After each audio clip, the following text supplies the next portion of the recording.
ensuring equal care for every American. Hi, I'm Cece, and today I'm here to present to you about why the U.S. should adopt a single-payer healthcare system. Imagine a man who breaks his leg, but refuses to go to the hospital, not because he doesn't value his health, but because his job doesn't provide insurance. Every doctor visit forces him to choose between paying medical bills or putting food on the table. This is the harsh reality for millions of Americans living in constant fear of medical debt. And no one should have to weigh their health against their ability to survive.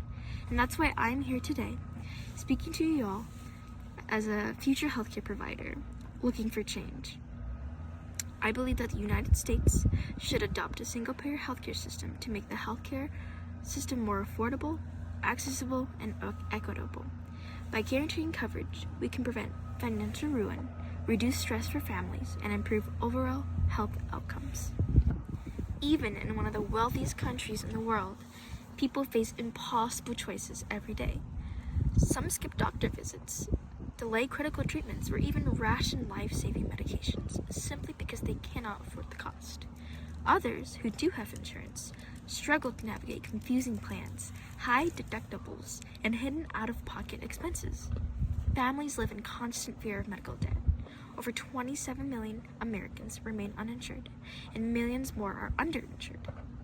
In fact, 30% of adults skip necessary care due to the cost. These delays decrease emergency visits and hospitalization, raising national healthcare costs while putting families under overwhelming financial and emotional stress.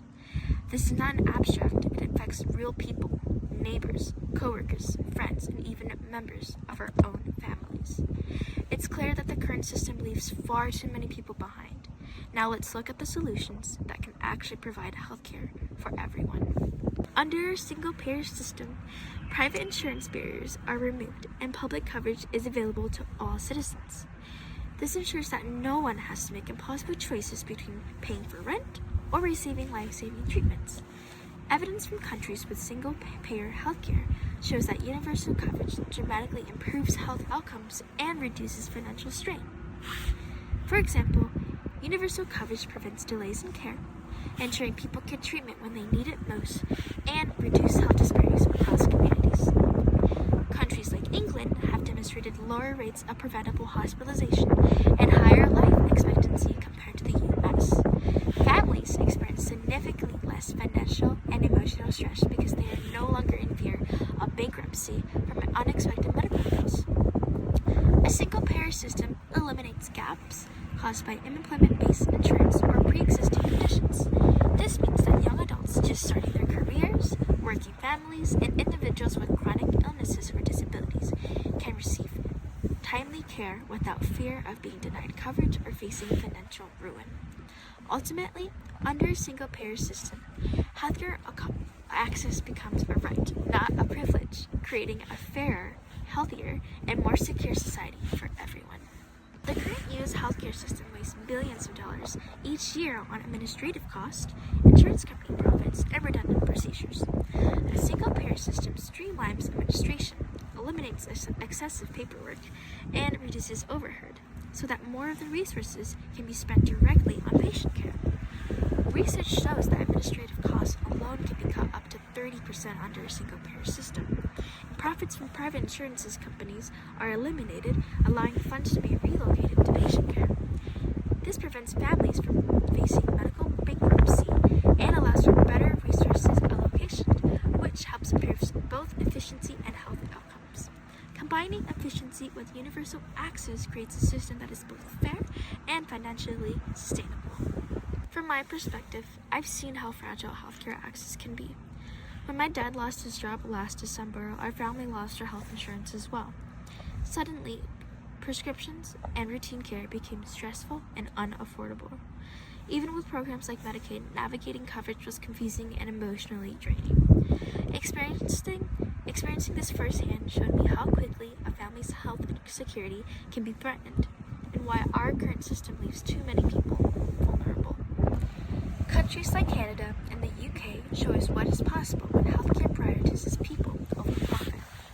Canada offers universal healthcare, covering essential services as well as relieving stress for families and allowing them to focus more on their health and well-being.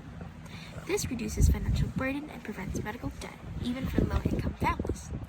In the UK, the NHS, funded through general taxation, ensures universal access. It provides comprehensive coverage including preventative services, maternity care, dental care, some eye care, mental health services, and physician services. Most citizens live about 6.7 miles from the nearest hospital, reducing barriers and emergencies. Because access is based on clinical need rather than the ability to pay, healthcare inequality is reduced. The system is also controlled by strict national budgeting and reduces administrative waste. These constraints demonstrates that high-quality care can be provided without financially draining patients through this system. Some worry that a government-led system could cause longer wait times, but even with minor delays, everyone is guaranteed care when needed. Others fear budget constraints might reduce quality of care, yet national budgets help control costs while maintaining high-quality services. Healthy individuals sometimes feel that they pay for a system they don't often use, but universal coverage would provide peace of mind knowing care is there if illnesses or emergencies arise. Lastly, concerns about limited choices are balanced by a system that prioritizes essential care for all, not profit. In conclusion, the current U.S. healthcare system leaves millions vulnerable. A single-payer system ensures universal access, improves health outcomes, and reduces financial strain. Streamlined administration makes healthcare more sustainable. It's time to prioritize people over profit and advocate for a system that makes healthcare a right, not a privilege. Thank you all for listening to this presentation, and I hope you learned something very valuable. I apologize for all the wind noises in the background. I am in Banff, Canada. Enjoy the rest of your summer.